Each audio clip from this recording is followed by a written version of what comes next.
বাৎসরিক কিছু আমল আল্লাহ তাআলা দিয়েছেন, যেমন এই রমজানের মৌসুম, এখানে আল্লাহ পাক রব্বুল আলামিন শেষ দশকে এমন একটা রাত দিয়েছেন যেটা হচ্ছে লাইলাতুল কদর।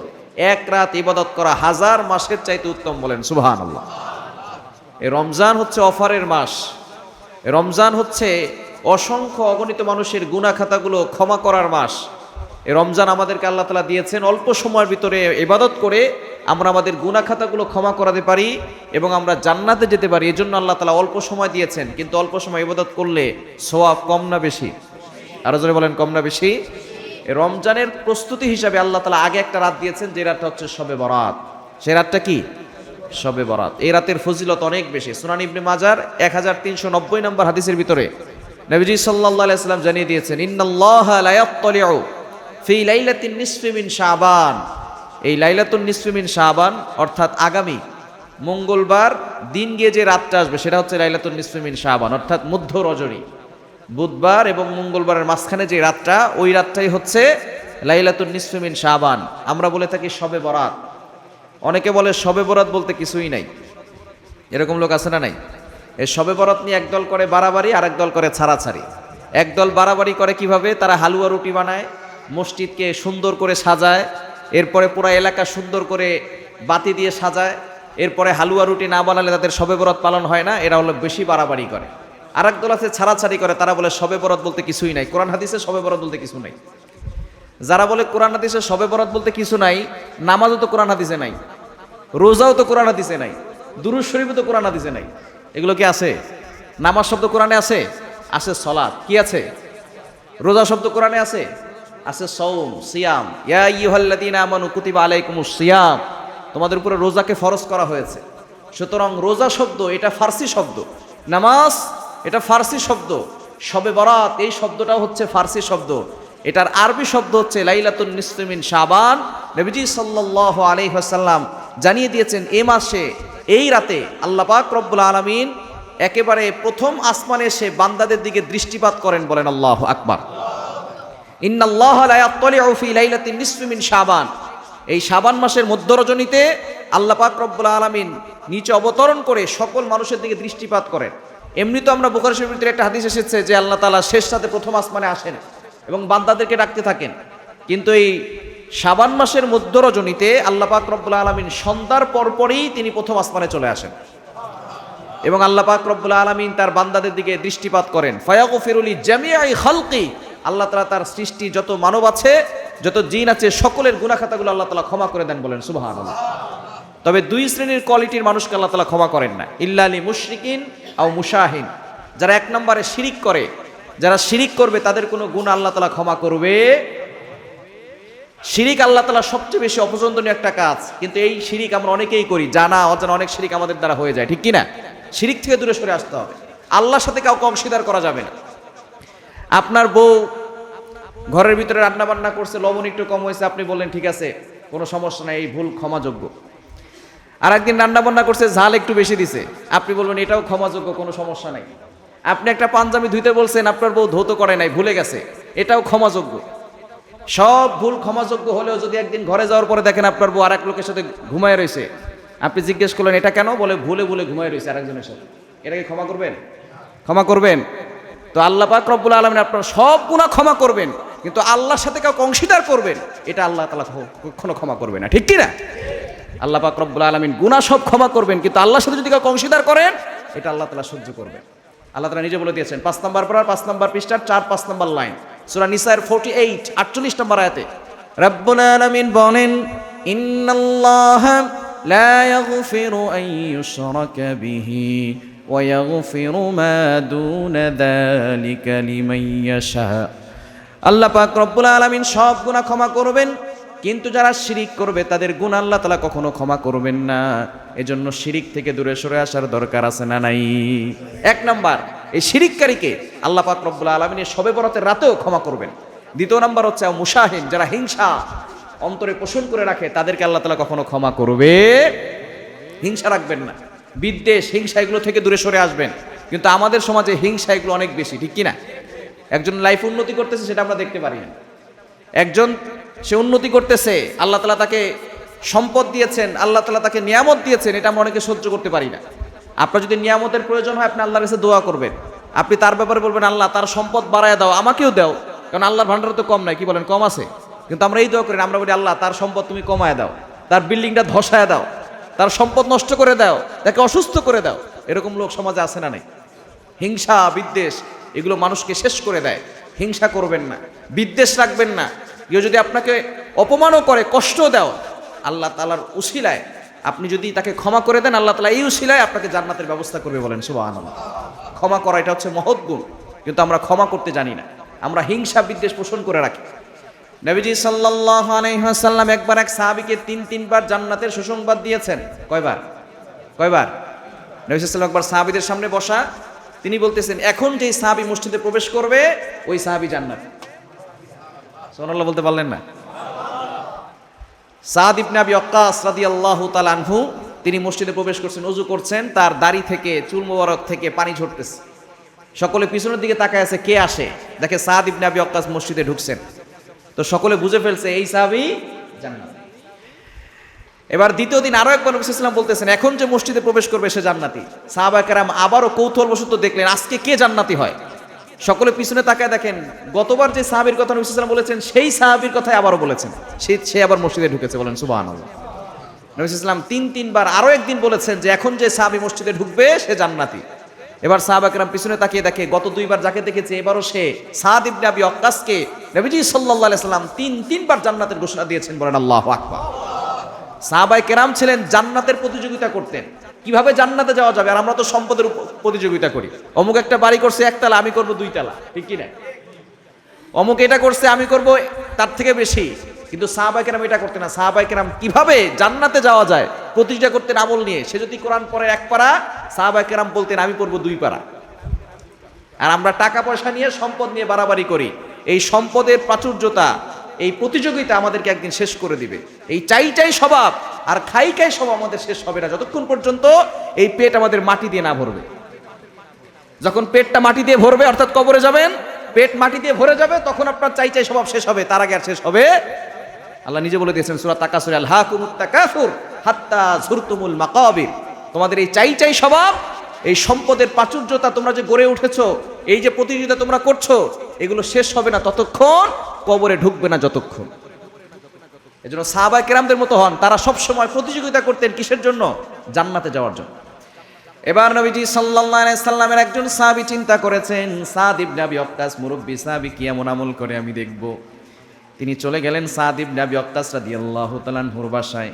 চাচা যান, আমি আপনার ঘরে মেহমান হতে চাই, আমার ঘর থেকে একটু সমস্যা, আমি আপনার ঘরে থাকতে চাই। সাদ ইবনে আবি ওয়াক্কাস বলেন কোনো সমস্যা নাই, তুমি থাকো। এবার সারা রাত ধরে সাদ ইবনে আবি ওয়াক্কাসের ঘরের যে বেড়া ছিল, বেড়ার ছিদ্র দিয়ে তিনি দেখতেছেন সাদ ইবনে আবি ওয়াক্কাস রাতের বেলা কি এমন আমল করে, যার কারণে নবীজি সাল্লাল্লাহু আলাইহি সাল্লাম তাকে তিনবার জান্নাতের সুসংবাদ দিয়েছেন। সারা রাত ধরে দেখলেন সাদ ইবনে আবি ওয়াক্কাস এশার নামাজ পড়ে এসে সূরা মুলক পড়ে ঘুমায় গেছে। আবার তাহাজ্জুদের সময় উঠছে, তাহাজ্জুদ নামাজ পড়ে যখনই ফজর আজান দিয়েছে তখন তিনি মসজিদে চলে গেছেন। সাহাবায়ে কেরাম তাহাজ্জুদ নামাজ মিস করতেন না। সকল সাহাবায়ে কেরাম তাহাজ্জুদ নামাজ পড়তেন, রাসূলুল্লাহ সাল্লাল্লাহু আলাইহি ওয়াসাল্লামও পড়তেন, সাহাবায়ে কেরাম কি করতেন? তাহাজ্জুদ নামাজ পড়তেন। তো তখন ওই সাহাবী বলতেছেন সাদ ইবনে আবি ওয়াক্কাসের ব্যাপারে তিনবার জান্নাতের সুসংবাদ শুনলাম, আমি মনে করলাম সে মনে হয় সারা রাত ধরে ইবাদত করবে, কিন্তু তার তো কোনো ইবাদত দেখলাম না, মনে হয় আজকে অসুস্থ, আজকে ইবাদত করতে পারে না। দ্বিতীয় দিন আবারও মেহমান হলেন, আবারও তিনি ছিদ্র দিয়ে দেখতেছেন কি এমন আমল করে দেখি। দেখে দ্বিতীয় দিনও কোনো আমল নাই, সূরা মুলক পড়ে রাতে ঘুমায় গেছে। আবার তাহাজ্জুদের সময় উঠছে, উঠার পরে তিনি তাহাজ্জুদ নামাজ পড়ে যতটুকু সম্ভব পড়ে তারপরে ফজর আজান হয়েছে তিনি মসজিদে চলে গেছেন। তো ওই সাহাবী মনে মনে চিন্তা করতেছে তেমন তো কোনো আমল আজকেও দেখলাম না, দেখি আগামীকাল দেখি কোনো আমল করে কিনা। 3 দিন সেখানে রইলেন, কিন্তু কোনো আমল এক্সট্রা স্পেশাল কোনো আমল দেখলেন না। 3 দিন থাকার পরে মেহমানদারি হওয়ার পরে তখন তিনি চলে যাবেন। এমন সময় সাদ ইবনে আবি ওয়াক্কাস রাদিয়াল্লাহু তাআলা আনহুকে জিজ্ঞেস করেছেন, চাচা যান, আমি তো মূলত আপনার কাছে এসেছিলাম, আপনি কি এমন আমল করেন? নবীজি সাল্লাল্লাহু আলাইহি ওয়াসাল্লাম আপনাকে তিনবার জান্নাতের সুসংবাদ দিয়েছেন, এমন কি কোনো আমল আছে? আমি তো কোনো কিছু আমল দেখলাম না যে আমলটা আপনি করেন, যার কারণে আপনাকে নবীজি সাল্লাল্লাহু আলাইহি ওয়াসাল্লাম তিনবার জান্নাতের সুসংবাদ দিয়েছেন। আমাদেরকেও বলেন, আমরাও এরকম জান্নাতের সুসংবাদ পেতে চাই। সাদ ইবনে আবি ওয়াক্কাস রাদিয়াল্লাহু তাআলা তিনি বলেছিলেন যে আমি তেমন কোনো আমল করি না, আমি মুরব্বী হয়ে গেছি, কি আর আমল করব? তোমরা যুবকরা তোমরা বেশি বেশি আমল করবে, কিন্তু আমি তেমন আমল করতে পারি না, যতটুকু সাধ্যে কুলায় ততটুকু করি। তবে একটা আমল আমি করি প্রতিদিন রাতে যখন সূরা মুলক পড়ে ঘুমিয়ে যাই, তখন আমি আল্লাহকে বলি, আল্লাহ কারো প্রতি আমার কোনো হিংসা নাই, কারো প্রতি আমার কোনো বিদ্বেষ নাই, কেউ যদি আমাকে কষ্ট দিয়ে থাকে আমি তাকে ক্ষমা করে দিলাম, এই একটা গুণ আমার আছে, এটা আমি বলতে পারি। তখন ওই যুবক সাহাবী বলেছেন, এই আপনার এই একটা গুণের কারণে আল্লাহ পাক রব্বুল আলামিন আপনাকে 3-3 বার জান্নাতে সুসংবাদ দিয়েছেন। কিন্তু আমরা মানুষকে ক্ষমা করতে জানি না, হিংসা বিদ্বেষ আমাদের ভিতরে পোষণ করে রাখি, হিংসা আমাদেরকে শেষ করে দিবে। হিংসা করে কখনো উন্নতি করা যায়? আমাদের সমাজে হিংসা বিদ্বেষ শুরু হয়ে গেছে, এটাকে অনেক আগে থেকেই। আপনি এক দল করেন, সেই দল যদি অন্য কেউ না করে তার ব্যাপারে আমরা হিংসা করি, ঠিক কিনা? সে আপনার দলের নাও হতে পারে, সে ভিন্ন দলের হতে পারে, কিন্তু আমরা হিংসা করে তাকে দুনিয়া থেকে বিদায় করে দেয়, এরকম লোক আছে না নাই? আপনি হিংসা করে একটা লোককে দুনিয়া থেকে বিদায় করে দিচ্ছেন। যারা মানুষকে অন্যায়ভাবে দুনিয়া থেকে বিদায় করে দেয়, অবশ্যই আল্লাহর কাছে তাদেরকে জবাবদিহি করতে হবে, ঠিক কিনা? অবশ্যই আপনি হিংসা এগুলো থেকে দূরে সরে আসবেন। সাহাবায়ে কেরামদের নেচার কেমন ছিল? তারা কি স্বভাবের মানুষ ছিলেন? তারা সব সময় সত্যটাকে বিশ্বাস করতেন, কিন্তু আমরা সত্যকে বিশ্বাস করি না। দল যেটা বলে ওটা যদি কোরআনের বিরুদ্ধে যায়, আমি দলের পক্ষে থাকব, এরকম লোক আছে না নাই? আগে আমাদেরকে স্মরণ রাখতে হবে যে আমি কোরআনের পক্ষে থাকবো, সত্যের পক্ষে থাকবো, এরকম থাকার দরকার আছে না নাই? আর রজলন আছে না নাই? এই শবে বরাত আমরা ভুলে গেছি ইলেকশনের কারণে, তাই না? ইলেকশন আইসা আমাদের শবে বরাতকে ভুলাই দিচ্ছে। সামনে যে রমজান আছে, এই রমজান আমরা ভুলেই গেছি। ইলেকশন 12 তারিখ ইলেকশন না? ইলেকশনের কারণে, নির্বাচনের কারণে অনেকে শবে বরাত ভুলে গেছে, অনেকে রমজান পর্যন্ত ভুলে গেছে, এরকম লোক আছে না নাই? রমজানের জন্য প্রস্তুতি নেন, ইবাদতের জন্য প্রস্তুতি নেন। আপনি ইলেকশনের জন্য মিছিল মিটিং করতেছেন, করেন, কিন্তু এর মাধ্যমে যে ইবাদতের একটা রাত আসতেছে, এই রাতটা আপনি ভুলে যাবেন না, সেই রাতে ইবাদত করা দরকার আছে না নাই? কারণ আল্লাহ তাআলা এই রাতে অসংখ্য অগণিত মানুষের গুনাহ খাতাগুলো ক্ষমা করে দিবেন। জোরে সোরে বলেন না সুবহানাল্লাহ। একমাত্র শিরিক যারা করবে তাদেরকে আল্লাহ পাক রব্বুল আলামিন ক্ষমা করবেন না, এবং যারা হিংসা বিদ্বেষ অন্তরে রাখবে তাদেরকে আল্লাহ তাআলা ক্ষমা করবে। এজন্য সতর্ক থাকার দরকার আছে না নাই? আরো জলমান আছে না নাই? সতর্ক থাকতে হবে। এবং যেহেতু ইলেকশনের সময় আপনারা ভোট দিবেন, যোগ্য লোককে ভোট দিবেন, দিতে পারবেন তো ইনশাআল্লাহ? যোগ্য লোককে ভোট দেওয়ার চেষ্টা করবেন। যদি সৎ এবং যোগ্য লোক আসে, তাহলে আপনারাই শান্তি নিরাপত্তার সাথে থাকতে পারবে, ঠিক কি না? আমাদেরকে বিষয়ে সতর্ক থাকতে হবে। যদি আপনার ভোট এমন কারো কাছে যায়, সে যদি অন্যায় কাজ করে, তাহলে একটা গুনাহের পার্সেন্টেজ আপনার আমলনামায় চলে যাবে, ঠিক কি না? এজন্য আপনি বুঝে শুনে যেখানে ভোট দিলে মানুষ শান্তি নিরাপত্তার সাথে থাকতে পারবে, সেইখানে ভোট দেওয়ার চেষ্টা করবে। আমি বলতেছি না অমুককে ভোট দেওয়া লাগবে, তমুককে ভোট দেওয়া লাগবে না, আপনি বুঝে দিবেন, আপনি বুঝে শুনে দিবেন। আপনি 1 কেজি আলু কিনতে গেলে খুঁজেন যে কোন আলুটা ভালো, কোন আলুটা পচা, ঠিক কি না? 1 কেজি আলুতে কয়টা আলু হয় মিয়া? কয়টা আলু হয়? 10টা আলুও হয় না 1 কেজি আলুতে, 4টা-5টা আলু হয়। এই 1 কেজি আলু কিনতে গেলে আপনি দেখেন কোনটা আলু ভালো, কোনটা আলু পচা। সে আলু যদি আপনি আনেন, পরবর্তী সময় আরো 1 কেজি আলু আলা যাবে, ঠিক কি না? কিন্তু আপনি একজনকে ভোট দিচ্ছেন, সে 5 বছর থাকবে, সে যদি অন্যায় করে, যতগুলো অন্যায় করবে প্রতিটা অন্যায়ের ভাগ আপনার কোন আমলনামায় যাবে, ঠিক কি না? এজন্য অবশ্যই সতর্ক থাকতে হবে, বুঝে শুনে তারপরে দিবেন, সৎ ব্যক্তিকে দিবেন। আমরা আর গোলামের মতো থাকতে চাই না, আমরা আজাদি হয়ে বাঁচতে চাই, ঠিক কি না? আজাদি হতে হবে, স্বাধীন হতে হবে। আমরা এখনো গোলামির জিনজিরায় পড়ে আছি। আমাদের পার্শ্ববর্তী দেশ ভারত আমাদেরকে এখনো গোলাম বানায় রাখছে, এখন আমাদেরকে গোলাম বানায় রাখছে। গোলাম হয়ে থাকবেন না। সাহাবায়ে কেরাম যেভাবে যুদ্ধ করেছেন, রক্ত দিয়েছেন, এ জাতি রক্ত দিতে শিখে গেছে, এ জাতি যুদ্ধ করতে শিখে গেছে, এ যুবকরা রক্ত দিতে শিখে গেছে। যে যুবকরা রক্ত দিতে শিখে যায়, তাদেরকে আর কেউ দাবিয়ে রাখতে পারে না, ঠিক কি না? মুসলমানরা কখনো মাথা নত করে না, তারা আজাদির সাথে থাকতে চায়।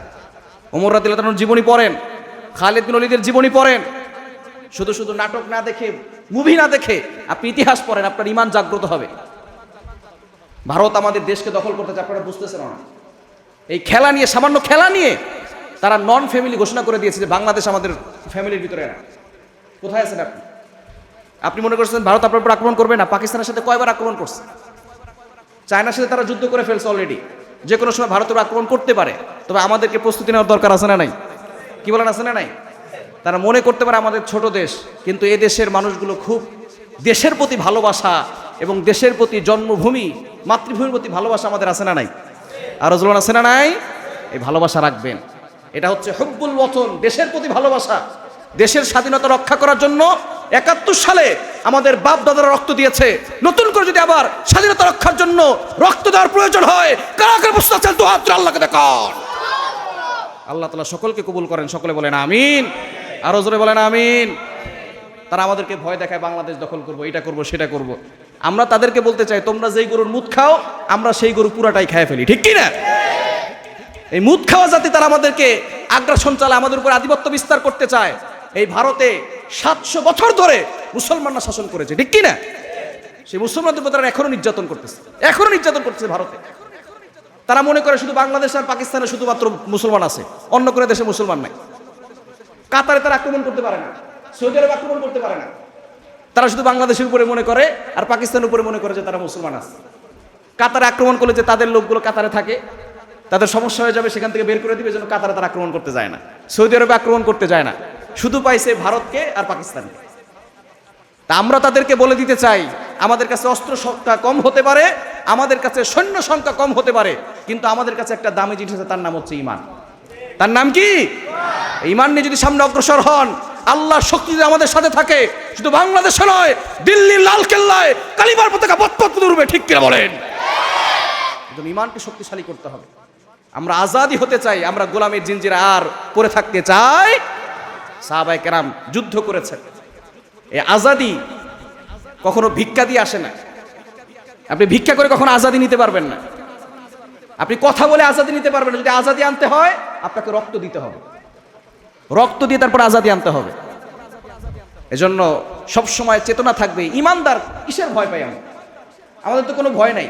আর বাংলাদেশের উপরে ভারত এত সহজে আক্রমণ করতে পারবে না, আপনাদের ভয় নাই। যদিও বাংলাদেশের চতুর্দিক 3 পাশ থেকে ভারতের বর্ডার, 1 পাশ থেকে সাগর। আমাদের বড় প্লাস পয়েন্ট হচ্ছে বাংলাদেশে আমাদের পাশে সাগর আছে। এটা যে কত বড় আমাদের সম্পদ এটা অনেকে বুঝেই না। মনে করে যে বাংলাদেশের উপর যদি আক্রমণ করলে আমরা তো শেষ হয়ে যাব। একদিন তো মুমিনদেরকে মরতেই হবে, আজকে মরার অথবা কালকে মরেন। যদি কেউ আঘাত করে শহীদ করে দেয় তাহলে আপনি বিনা হিসেবে জান্নাতে যাবেন। মুমিনদের টেনশন কিসের? মুমিনদের কোনো টেনশন আছে? কি বলেন, কোনো টেনশন আছে? মুমিনকে আল্লাহ পাক রব্বুল আলামিন, আপনার যে ব্যথা হচ্ছে, কষ্ট হচ্ছে, কেউ আপনাকে কষ্ট দিয়েছে, একটা কথা বলে আঘাত দিয়েছে, আপনার যে কষ্ট হচ্ছে না, এই কষ্টের বিনিময়ে আল্লাহ তাআলা আপনার গুনাহ ক্ষমা করে দেবেন। আপনি টেনশন করেন কেন? মুমিনের জীবিত থাকা অবস্থায় যত কষ্ট হবে, আপনি অসুস্থ হয়েছেন, আপনার শরীরে কষ্ট হচ্ছে, আল্লাহ তাআলা আপনার গুনাহ খাতাগুলো ক্ষমা করে দিবেন। আর মৃত্যুর সাথে সাথে মুমিন যদি আল্লাহর প্রতি ভরসা রাখে, ঈমানের উপর অটল থাকে, অবিচল থাকে, আল্লাহ তাআলা তার সব গুনাহ ক্ষমা করে দেন, মৃত্যুর সাথে সাথে তাকে জান্নাত দেন। বলেন সুবহানাল্লাহ। এজন্য মুমিনের কোনো টেনশন নাই। আল্লাহ পাক রব্বুল আলামিন মুমিনদের জন্যই জান্নাত তৈরি করে রেখে দিয়েছেন, ঠিক কি না? এজন্য আমরা সব সময় ভরসা করব একজনের উপরে, তিনি কে? আরো জোরে বলেন, তিনি কে? ওই আল্লাহর উপরে ভরসা করতে পারবো তো ইনশাআল্লাহ। আপনি এই যে সময় আল্লাহ তাআলা দিয়েছেন, ইবাদতের মৌসুম, শবে বরাতের রাতে আপনি ইবাদত করবেন, তবে অবশ্যই আমাদেরকে সতর্ক থাকতে হবে। আমরা কিছু কুসংস্কার এই ইবাদতের ভিতরে নিয়ে আসছি, কিছু এমন কিছু জিনিস নিয়ে আসছি, কেউ করে বাড়াবাড়ি, কেউ করে ছাড়াছাড়ি। ইসলামে বাড়াবাড়িও নাই, ছাড়াছাড়িও নাই। একদল বাড়াবাড়ি করতে করতে হালুয়া রুটি বানায়, হালুয়া রুটি না বানালে তাদের ভাত খাওয়া হজম হয় না, বলে হালুয়া রুটি বানাতেই হবে। উহুদ যুদ্ধের সময় নাকি রাসূলুল্লাহ সাল্লাল্লাহু আলাইহি ওয়াসাল্লামের দাঁত ভেঙেছেন, এই জন্য রাসূলুল্লাহ সাল্লাল্লাহু আলাইহি ওয়াসাল্লাম হালুয়া খাইছেন। রাসূলুল্লাহ সাল্লাল্লাহু আলাইহি ওয়াসাল্লাম উহুদ যুদ্ধ করেছেন শাওয়াল মাসে, আর এই শবে বরাত হচ্ছে শাবান মাসে। তো ওই মাসের সাথে এই মাসের কোনো মিল আছে? কোনো মিল আছে? তারা বলে যে রাসূলুল্লাহ সাল্লাল্লাহু আলাইহি ওয়াসাল্লাম উহুদের ময়দানে যুদ্ধ করছে, এই জন্য হালুয়া রুটি বানাইছে। হালুয়া রুটি খাইলে সমস্যা কি? হালুয়া রুটি খাইলে কি বলে সমস্যা কি? যদি হালুয়া রুটি দেয় সমস্যা কি হবে? হালুয়া রুটি খাইলে সমস্যা কি এটা ভালো করে বুঝেন। অনেকেই বলে না যে এটা করলে সমস্যা কি। আল্লাহ তাআলার যে বিধান আপনাকে দিয়েছেন ওই বিধান অনুযায়ী কাজ করতে হবে, বাড়াবাড়িও করা যাবে না, ছাড়াছাড়িও করা যাবে। অনেকে বলে হালুয়া রুটি তো ভালো কাজ, যদি ইমাম সাহেবকে খাওয়ায়, গরিবকে খাওয়ায়, এটা তো কোনো সমস্যা নেই, সওয়াবের কাজ, ঠিক কি না? ধরেন মাগরিবের নামাজ 3 রাকাত ফরজ, কয় রাকাত? 3 রাকাত ফরজ। এখন এক ভদ্রলোক 3 রাকাত না পড়ে 4 রাকাত পড়তেছে। 4 রাকাতে সে যখন দাঁড়াবে তখন সূরা ফাতিহা পড়বে নাকি অন্য কিছু পড়বে? সূরা ফাতিহা পড়বে না? তো সূরা ফাতিহা বলে সমস্যা কি? সে যদি রুকু দেয়, রুকু দিয়ে তো তাসবিহ পড়বে, সুবহান রাব্বিয়াল আযীম পড়বে, তাই না? এরপরে সেজদায় গিয়ে সুবহান রাব্বিয়াল আলা পড়বে। তো 4 রাকাত যে নামাজ সে পড়লো, 4 নাম্বার রাকাতে আল্লাহ তাআলা ফরজ করেছেন 3 রাকাত, 4 নাম্বার রাকাতে সে সূরা ফাতিহা পড়ছে। সূরা ফাতিহাতে কোনো সমস্যা নেই, সমস্যা আছে? সূরা ফাতিহা পড়া তো ভালো কাজ, তাই না?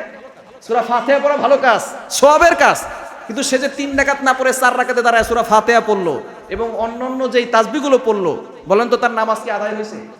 যে আপনি যে বলেন সমস্যা কি, আল্লাহ তাআলা যতটুকু বিধান দিয়েছেন ততটুকুই করবেন, বেশি করলেই সমস্যা, ঠিক কি না? যতটুকু আপনার উপরে বিধান দেওয়া হয়েছে ততটুকু করতে হবে, এর বেশি করলেই সমস্যা হয়ে যাবে, ঠিক কি না? এজন্য আমাদের করণীয়র আগে বর্জনীয় কি কি এটা বলে এবং করণীয় কিছু বলে আমি শেষ করবো ইনশাআল্লাহ। 1 নম্বর বর্জনীয় হচ্ছে হালুয়া রুটি বানানো যাবে, এটা শয়তানের সূক্ষ্ম ফাঁদ। আপনি যখন হালুয়া রুটি বানাইতে যাবেন তখন আপনি ইবাদত করার সুযোগ পাবেন না। মহিলারা দেখা যাচ্ছে হালুয়া রুটি বানাইতে বানাইতেই শরীর ক্লান্ত হয়ে যায়, তখন আর ইবাদত করার সুযোগ পায়। শয়তানের সূক্ষ্মফা, তুমি মানুষকে দাও, মানুষকে খাওয়াও, মানুষকে খাওয়াইলে তোমার সওয়াব হবে। তো এই রাতে যে ইবাদত করলে অনেক সওয়াব হয়, নফল নামাজ পড়লে, আপনি নফল ইবাদত করলেন, আপনি দান করলেন, ডোনেশন করলেন, এরপর আপনি ভালো কাজ করলেন, জিকির আজকার করলেন। আপনার যে জিকির আজকারের যে একটা সময়, আপনাকে কাজ করায়া এই জিকির আজকার করাতে শয়তান দূরে রাখে। এজন্য অবশ্যই আমাদেরকে চিন্তা করতে হবে, রাসূলুল্লাহ সাল্লাল্লাহু আলাইহি ওয়াসাল্লামের বিধান যেটা নয় সেটা থেকে আমরা দূরে সরে আসবো। পারবো তো ইনশাআল্লাহ? এক নাম্বার, হালুয়া রুটি বানাবো না। দ্বিতীয় নাম্বার হচ্ছে, এখন এটা যে জায়েজ না বিষয়টা এমন না। আপনি যদি দেখেন রুটি খান, অনেকে রাতে ভাত খান না, আপনি ওই রাতে রুটি বানাতে পারেন, কোনো সমস্যা নাই।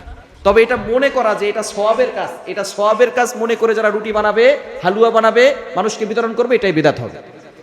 বিষয়টা কি বোঝা গেছে? আপনি রুটি খান, কোনো সমস্যা নাই। অনেকে আছে ভাত খায় না, সে রুটি খায় রাতের বেলা, সে রুটি খেতে পারবে, কিন্তু এটাকে সওয়াবের আশায় যদি কেউ করে তাহলে সেটা কি হয়ে যাবে? বিদআত হয়ে যাবে। দ্বিতীয় নাম্বার, আতশবাজি ফুটানো যাবে না। দোকানদার ভাইরা যারা আছেন, আপনার দোকানে আতশ আনবেন না। তারপরে বোম যেগুলো আছে এগুলো আনবেন না। আপনি কয়েক টাকা মুনাফা করার জন্য আপনি যে বোম বিক্রি করতেছেন, এই যে ছোট ছোট বাচ্চারা আতশবাজি কিনতেছে, বোম কিনতেছে, রাত 12টার সময় এগুলো ফুটাবে। এবার বলেন, রাত 12টার সময় অনেকে নামাজে থাকবে না? কি বলে, নামাজে থাকবে না? তার এই বোমের আওয়াজে সেই নামাজি ব্যক্তি যদি ভয় পায় আর মন থেকে বদদোয়া চলে যায়, বদদোয়া কি শুধু ওই ছোট সন্তানের কাছে যাবে না যে আপনি বোম বিক্রি করছেন, আপনার কাছে যাবে? আপনি যে এই যে হারাম একটা জিনিস বিক্রি করলেন, আতশবাজি ফুটানোর জন্য যে আপনি এটা বিক্রি করলেন, তাকে সহযোগিতা করলেন, এই জন্য কিন্তু আপনার আমলনামাও একটা গুনাহের পার্সেন্টেজ যাবে। ছোট ছোট বাচ্চারা অনেকে রাতের বেলা ঘুমায়, মা বাবা চিন্তা করে যে বাচ্চাকে ঘুম পাড়ায় তারপরে সেই ইবাদত করবে, কিন্তু আপনার একটা বোমের আওয়াজে বাচ্চা ঘুম থেকে উঠে গেছে, বাচ্চার কারণে আর বাবা মা নামাজ পড়তে পারে নাই, তো একটা গুনাহের পার্সেন্ট আপনার আমলনামায় যাবে কি যাবে না? এই জন্য অবশ্যই আমাদেরকে সতর্ক থাকতে হবে। ইসলাম হচ্ছে সহজ, আর দিন ইউসরুন, দিন হচ্ছে সহজ, এটা কষ্টের বিষয় না, কিন্তু আমরা অনেকে এটাকে কষ্ট বানিয়ে ফেলি, ঠিক কি না? এজন্য আতশবাজি, বোম ফোটানো এগুলো করা যাবে না। বিশেষ করে যুবক ভাইয়েরা মসজিদে থাকবেন, আল্লাহর ইবাদত করার চেষ্টা করবেন, একাকী নামাজ পড়বেন। একসাথে থাকলেই নামাজ আর হয় না, খালি দুষ্টামি হয়, ঠিক কি না? নামাজ পড়ার চেষ্টা করবেন, ইবাদত করার চেষ্টা করবেন, আতশবাজি ফোটানো যাবে না। এবং 3 নাম্বার হচ্ছে, আমরা দলে দলে কবরস্থানে যাই। দলে দলে কি করি? কবরস্থানে যাই। আপনি এরাতে দোয়া করতে পারেন, নিজে গিয়ে আপনার মা বাবার কবর জিয়ারত করতে পারেন, কোনো সমস্যা নাই। কিন্তু আমরা অনেকে সওয়াবের নিয়তে মনে করি এরাতে কবরস্থানে যাওয়াই লাগবে, সকলে মিলে একসাথে কবরস্থানে গিয়ে তারপরে তাদের জন্য দোয়া করা, এটা ঠিক নয়, এটা ইসলাম সাপোর্ট করে না। আপনি একা যেতে পারেন, তাদের জন্য দোয়া করতে পারেন, যে কোনো সময় যেতে পারেন, যে কোনো সময় দোয়া করতে পারেন, কোনো সমস্যা নাই। এবং 4 নাম্বার হচ্ছে, ইবাদতে অবহেলা করা যাবে না। আপনি অন্যান্য কাজ করতে গিয়ে দেখা যাচ্ছে ইবাদতে একটু অবহেলা হয়ে গেল, এগুলো থেকে আমাদেরকে দূরে সরে আসতে হবে। এবং আমরা যে কাজগুলো করব, নফল নামাজ বেশি বেশি পড়ার চেষ্টা করব। 2 রাকাত 2 রাকাত করে। নামাজের নিয়ম কি? নামাজের কোনো নিয়ম নাই। নফল নামাজ যেভাবে পড়েন 2 রাকাত 2 রাকাত করে সেভাবে পড়বেন। কোনো নির্ধারিত কোনো সূরা নাই, নির্ধারিত কোনো নামাজ নাই যে এত রাকাত পড়তে হবে, 12 রাকাত পড়লে আপনার জীবনের সব কিছু কবুল হয়ে যাবে, এরকম নির্ধারিত কোনো নামাজ নাই। আপনার যতটুকু সাধ্যে কুলায় 2 রাকাত 2 রাকাত করে আপনি নামাজ পড়বেন। যেই সূরা আপনার কাছে ভালো লাগে সেই সূরা দিয়ে পড়বেন। নির্ধারিত কোনো সূরা নেই যে সূরা ইখলাস একবার পড়া লাগবে, তারপরে সূরা কদর এতবার পড়া লাগবে, এরকম কোনো নির্ধারিত নিয়ম নাই। আপনি নফল নামাজের নিয়ত করে আপনার যেই সূরা ভালো লাগে সেই সূরা দিয়েই আপনি 2 রাকাত 2 রাকাত করে নামাজ পড়েন। আপনার যতটুকু সাধ্যে কুলায় ততটুকু পড়বেন। এখন সারা রাত ধরে নামাজ পড়লেন, ফজর পড়লেন না, এই নামাজ কিন্তু আল্লাহর কাছে কবুল হবে। এশার নামাজও পড়া লাগবে, ফজর নামাজও পড়া লাগবে, মাঝখানে আপনার যতটুকু সাধ্যে কুলায় ততটুকু আপনি নামাজ পড়বেন। পারবেন তো ইনশাআল্লাহ?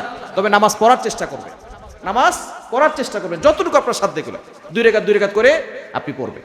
দ্বিতীয় নাম্বার হচ্ছে, আপনি এ রাতে তাওবা করবেন, কারণ আল্লাহ তাআলা এ রাতে অসংখ্য অগণিত মানুষের তাওবাগুলো কবুল করেন। আমরা যে গুনাহগুলো করেছি এটার জন্য আল্লাহর কাছে ক্ষমা চাইতে হবে। আল্লাহর কাছে ক্ষমা চাইবো, আল্লাহ আমাকে ক্ষমা করে দেন, আমি তো গুনাহগার, আপনি গফফার, আল্লাহ আমাকে ক্ষমা করে দেন। এ রাতে আপনি যত বেশি পারেন আল্লাহর কাছে ক্ষমা চাইবেন। কারণ আমরা অনেকে ক্ষমা চাই না, অনেকে দোয়া করি। দোয়ার একটা আদব হচ্ছে, আমরা অনেক সময় দোয়া করেই হাত তুলে বলে আল্লাহ আমাকে এটা দাও, আমাকে ওইটা দাও, আমাকে এটা দাও, আল্লাহ তুমি আর এখনো আমাকে দিলা না, এরকম অনেকে বলে কি বলে না?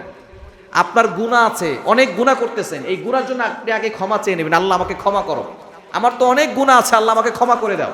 এই গুনাহ ক্ষমা চেয়ে তারপর আপনি আল্লাহর কাছে যা চাইবেন আল্লাহ তাআলা সেটা আপনাকে দান করুন। এর জন্য আগে গুনাহ ক্ষমা চাওয়ার দরকার আছে না নাই? আল্লাহর কাছে ক্ষমা চাইতে হবে। রাসূলুল্লাহ সাল্লাল্লাহু আলাইহি ওয়াসাল্লাম জানিয়ে দিয়েছেন, আত-তাইবু মিনাদ যামবি কামাল্লা জামবালা, যে ব্যক্তি সঠিকভাবে তাওবা করে আল্লাহ তার পিছনের সব গুনাহ ক্ষমা করে দেয়, বলেন সুবহানাল্লাহ। এবং 3 নাম্বার হচ্ছে, এই মাসে আপনি নফল রোজা রাখবেন। বিশেষ করে আইয়ামে বীজের যে 3টি রোজা, 13, 14, 15, এই 3 দিন আপনি রোজা রাখতে পারেন। তো শবে বরাত মঙ্গলবার, সোমবার, মঙ্গলবার, বৃহস্পতিবার, এই 3 দিন এই শাবান মাসে পড়তেছে, সোমবার, মঙ্গলবার, বৃহস্পতিবার। যেহেতু রাসূল সাল্লাল্লাহু আলাইহি ওয়াসাল্লাম বীজে রোজা রাখতেন, আপনি রোজা রাখতে পারেন যতটুকু সাধ্যে কুলায়।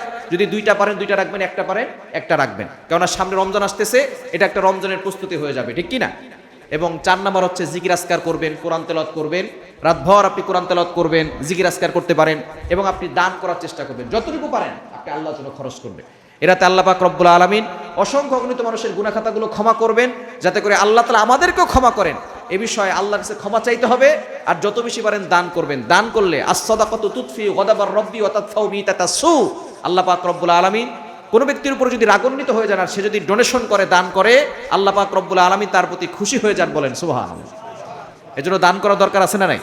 যতটুকু পারবেন আপনি আল্লাহর জন্য খরচ করবেন, আল্লাহর জন্য দান করার চেষ্টা করবেন। দান করলে আল্লাহ পাক রব্বুল আলামিন বিপদ আপদ থেকে হেফাজত করবেন, বালা মুসিবত দূর করবেন, কষ্ট দূর করবেন, অভাব দূর করবেন। অনেকে বলে দান করলে মনে হয় কমে যায়, দান করলে কমে না, দান করলে আল্লাহ তাআলা সম্পদে বরকত দেন, বলেন সুবহানাল্লাহ। দান করতে পারবো তো ইনশাআল্লাহ।